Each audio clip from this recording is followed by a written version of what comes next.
Bonjour everyone, I am Anne-Lise Cailliez and welcome to Parlez-vous CEO, where we ditch the corporate talk and get real about entrepreneurship.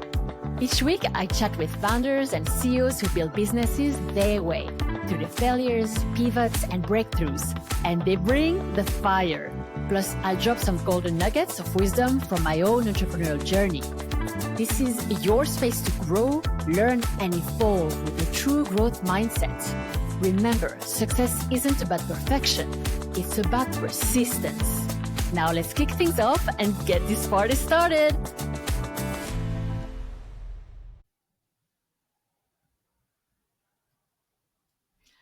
Hello, bonjour, bonjour, hello. Welcome to another episode of Parlez-vous CEO. My name is Anne-Lise Cailliez and I am your host. And I'm really excited to have with me today a very special guest. Meet Anne Luckinbill, the counselor who transformed her vision of accessible mental health care into seasons counseling, a thriving multi-location practice across Virginia that's become a training ground for the next generation of therapists while serving families from children to couples. And it is so nice to meet you here. And for our listeners who are just discovering you, could you share a little bit about your story and background? Sure. Well, thanks for having me. It's delightful. Delightful to be here with you. So my background was initially I was an elementary school teacher, and then I did that for several years. And my husband and I had children, and I stayed home with them for a long time. We have 4 children, and when it was time for when my youngest started elementary school, it was time for me to go back to work, and I did not want to go back into education.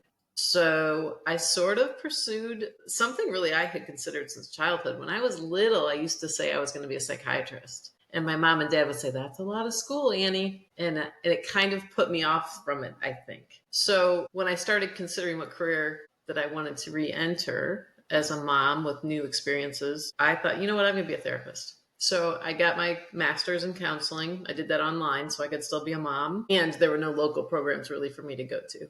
Got my degree. I worked in community mental health in Virginia at the Community Services Board. Learned a ton and learned that's not where I wanted to continue working. I was not into crisis work really, or giving drug tests or working with substance abuse. So I finished my residency, got my license, and immediately went into private practice, door to door. I had the opportunity. I had a great location in the town of Culpeper, and I opened a practice. It did well on my own. I did that for a few years. Sort of through COVID, I was on my own. And then a friend from the Community Services Board said, "Hey, can I come work with you?" And I said, "Sure, let's give that a go." So she came and worked with me, and then I thought, how can I keep growing? What can I do here? And I still loved to teach. So I thought, I'm going to become a supervisor. So I went and got the supervisor training in Virginia, and I hired our first resident in counseling.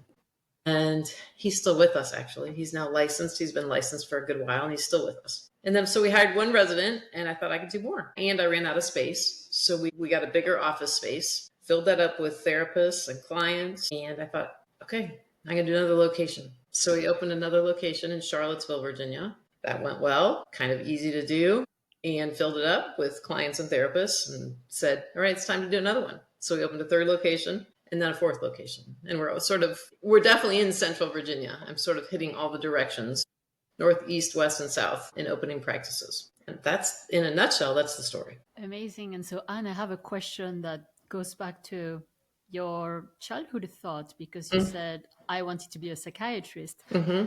Where did that come from? Because I don't think that's very common for children to think, I'm going to be a psychiatrist. It's very specific. It's not, I want to be a doctor. It's, I want to be a psychiatrist. Yep. How was that even in your radar? I had read some books, and I cannot remember the title of them at this point, and watched some. I have a vague memory of watching a documentary of a child psychiatrist, and I loved the work. And coupled with those books, that I have looked for those titles over the years, and I cannot find them. I would love to reread them. But that's what did it. It was the exposure to it. Wow, that's amazing. Yeah. And so it also sounds like it was very natural for you to open your own practice. Mm-hmm. It's like, I'm just going to do that. I'm going to start my own. And then organically somebody wanted to join you.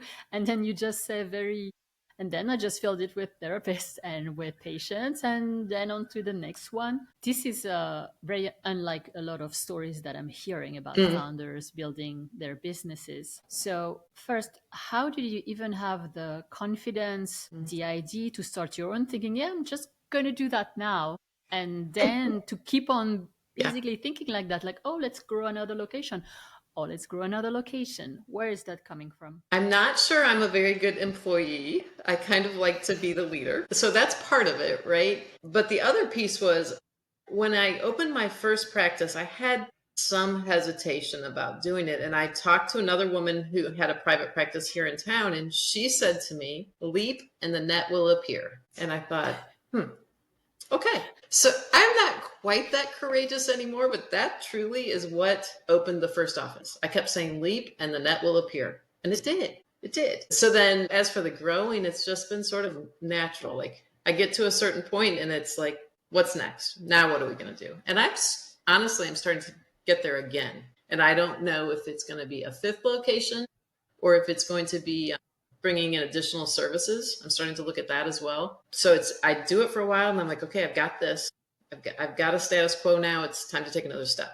And that's how it's been from the beginning. And my husband does this it's a group venture. He and I do it together and he's incredibly supportive. He carries a lot of the load. So that helps too. It's not all me. Yeah. And so you grew organically, and it sounds like things really happened for you naturally. Have you had any challenges to overcome, whether it was to find the right therapist or the right amount of patients? What has been one of the hurdles that you've had to overcome to be able to scale in such manner? So, yes.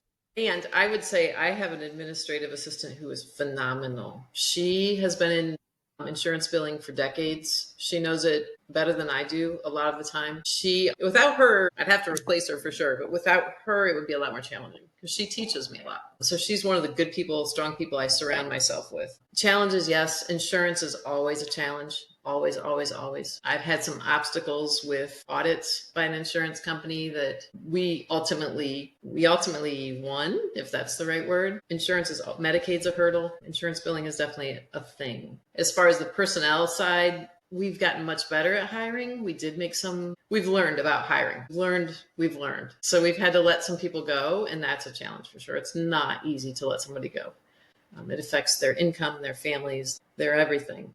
Personnel is a challenge, and I would say insurance companies are my challenge. Right now, we've got a phenomenal team. There are 23 or 24 of us. Another one next week is coming on. And it's a really nice culture of dedicated therapists that really care about their work. And I read that you provide about 3 hours of free supervision weekly to residents. We do. How's that mentoring become part of your business model? It's central to our business model. We are very much a teaching practice. Every location has a group supervision weekly. It's on a set schedule, so I go through each office weekly and do a group supervision. The whole team comes together. We talk about cases.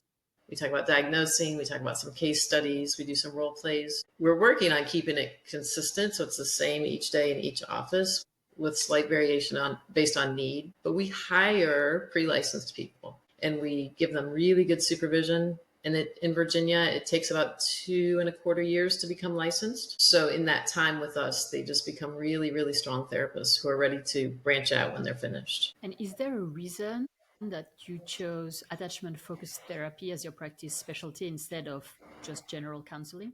Attachment is my focus, right? I am an attachment therapist.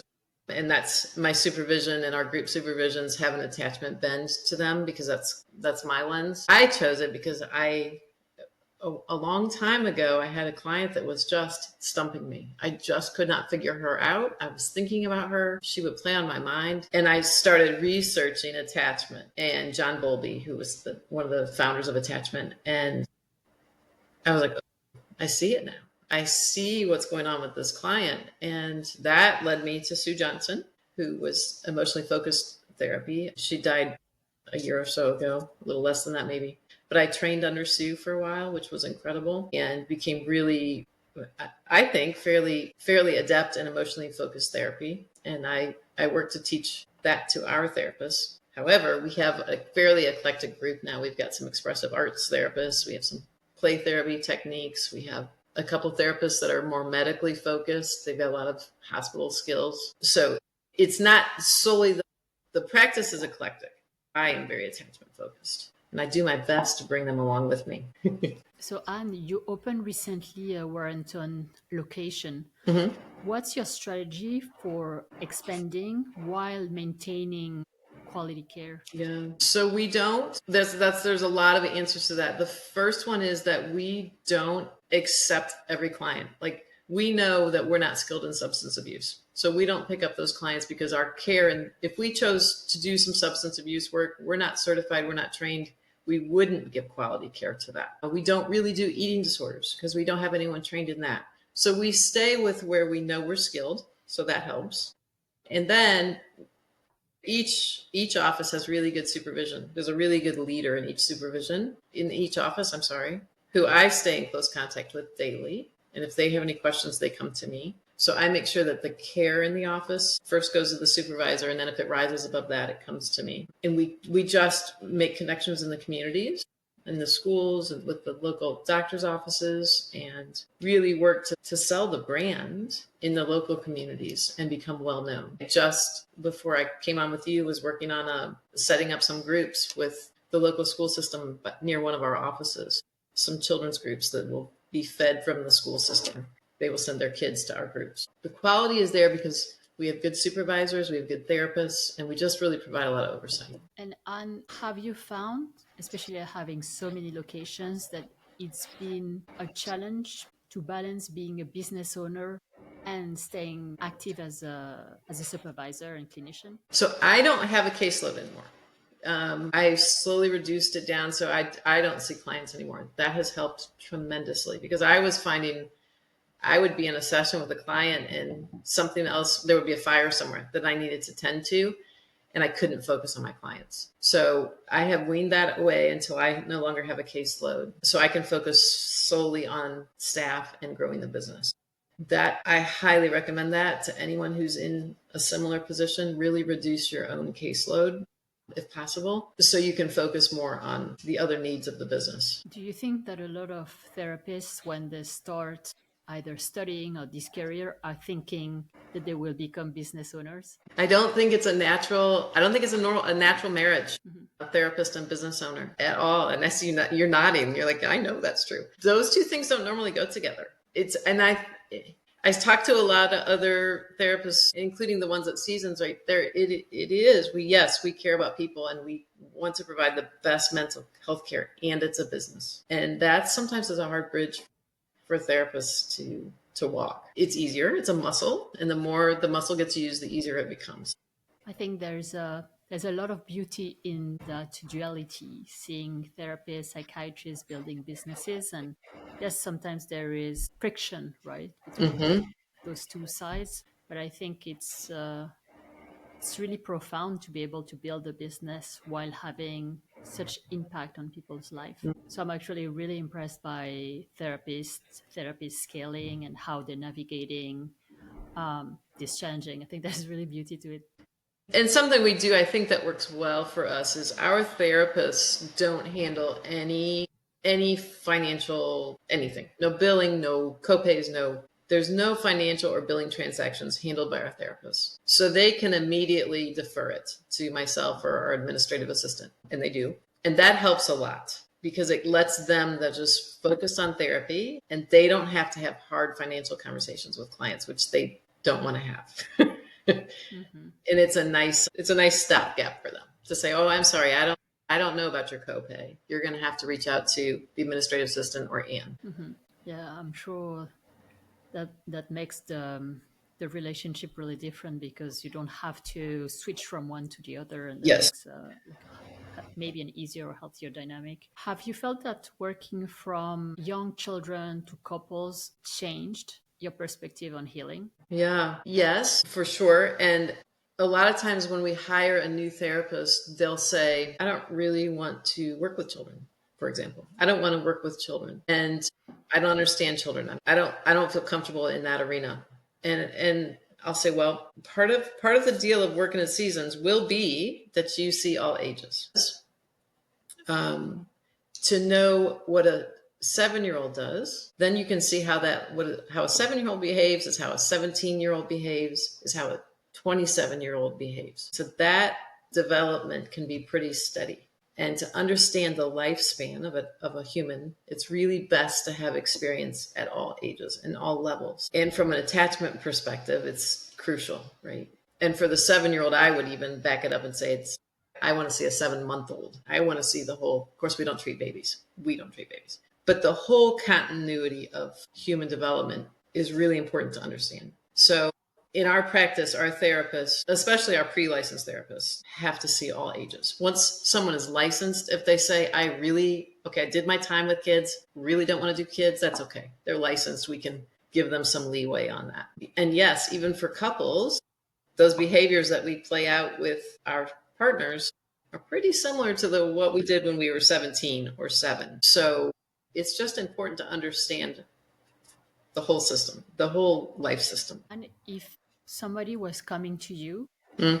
a clinician, a therapist, psychiatrist, counselor, and they have already one location Mm. and they're thinking, I think I want to open a second one, Mhm. maybe a third one, Mhm. what would be the big golden nuggets of wisdom that you would share with them on how to scale?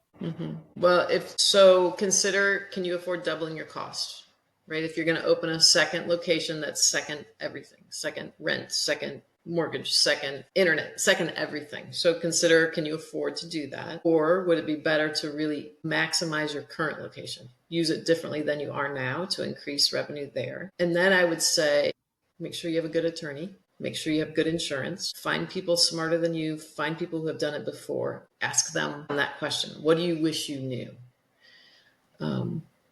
And have someone that you feel confident can sort of run both sites. Have a leader in each location, because stuff comes up and you need somebody in the office who's able to handle it. And make sure there's enough clients at both locations. So, speaking about clients, that's my next question.